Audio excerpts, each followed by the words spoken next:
नमस्कार प्रिय भारतवासियों, आप सब पूरा मानव समाज ला साहेब सतनाम है। आज मैं यहाँ ग्राम बंजारी सतनाम अमृतवानी बालिका पंथी पार्टी के कार्यक्रम के वीडियो लेकर आया हूँ। संत समाज ये पंथी पार्टी के पूर्व में बता देना चाहता हूँ, ये बच्चा मन ला पंथी नाचत दिखत हो। संत समाज एकर जो निर्माता निर्देशक है दादा श्रीमान बिजराल कुर्रे जी है, जिन्हा ये बच्चा मन ला अपन हमार गाँव में सांस्कृतिक कार्यक्रम के माध्यम से एकर कलल पहचानी से अपन खुद के पैसा से दादा बिजराल कुर्रे जी हा सांस्कृतिक कार्यक्रम कराए गांव में।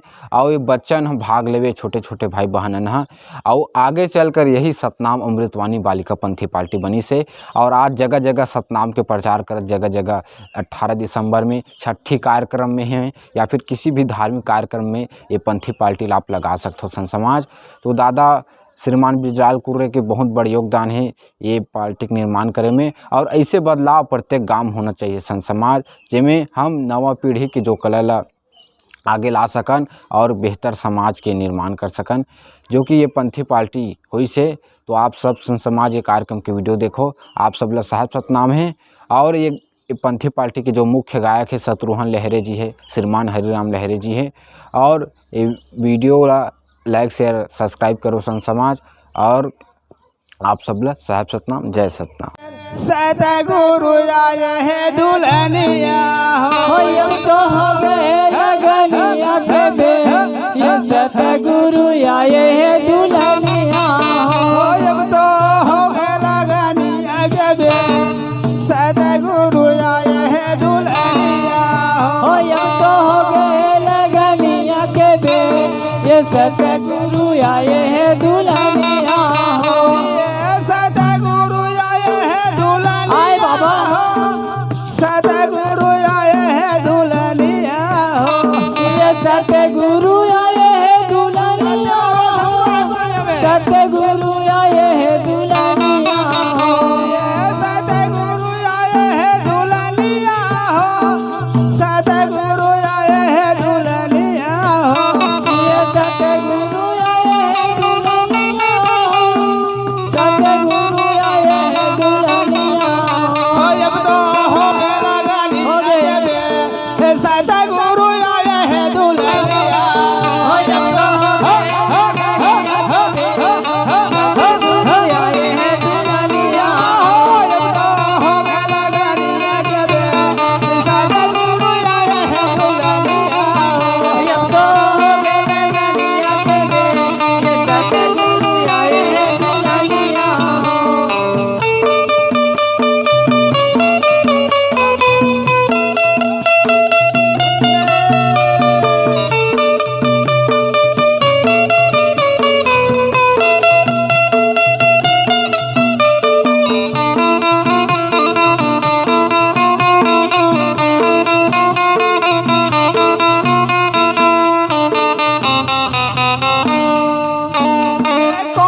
₹20 निछावर करे हैं, 851 में टिके हैं। बोल उनकी श्रद्धा भक्ति की जाए, बोल उनके कुटुंब परिवार की जाए।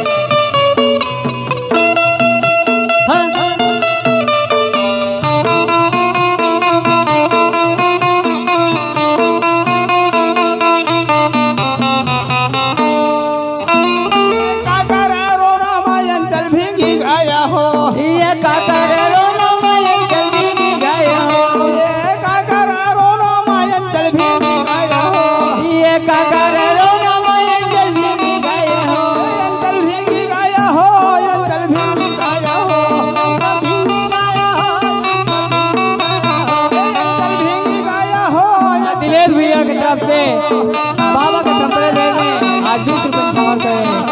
बोल उनके कुटुंब परिवार की जाए। धरती फाटा हो अब तो हो गए लगलिया के दे, ये सतगुरु आए हैं दुल्हनिया। अब तो हो गए लगलिया के दे, सतगुरु आए हैं दुल्हनिया। अब तो हो गए लगलिया के दे, ये सतगुरु आए हैं दुल्हनिया।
आए हैं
ये सास कहते बहुत मारो मारो हो